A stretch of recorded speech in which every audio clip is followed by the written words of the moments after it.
మాయమాటలు చెప్పి అధికారంలోకి వచ్చిన రేవంత్ సర్కార్ బడుగు బలహీన వర్గాల ఉసురు పోసుకుంటుంది. పేద మధ్యతరగతి ప్రజలను అరిగోస పుచ్చుకుంటుంది. హామీలు అమలు చేయడం చేతగాని ప్రభుత్వం పన్నుల పేరుతో జనాల రక్తం తాగుతోంది.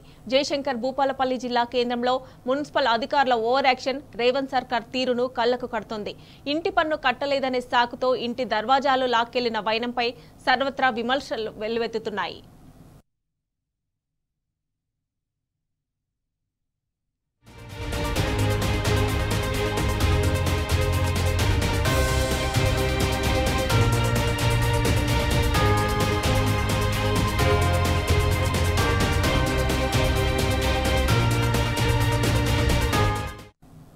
భూపాలపల్లి మున్సిపాలిటీ అధికారులు పరిధి దాటి వ్యవహరిస్తున్నారు.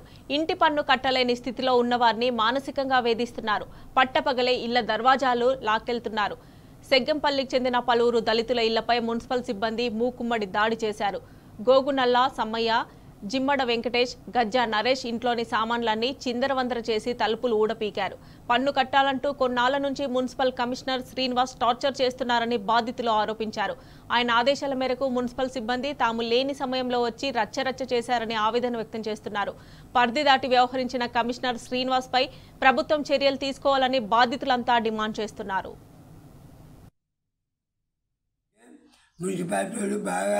దర్శనం చేసి భూపాలపల్లి ఇల్లుకు మొన్ననే అది భార్య పేరు మీద ఉన్నదని చెప్పాను.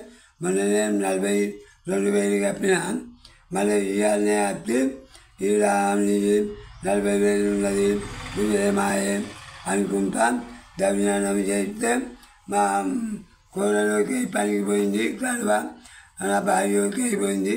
నేను పనికి పోతే ఎవరు లేని సమయంలో చూసి బోళ్ళు బొట్టెలు అన్నీ ఆగమాగం వేసుకొని తలుపులు కూడా పెట్టుకొని మున్సిపాలిటీ కమిషనర్ గారు బాగా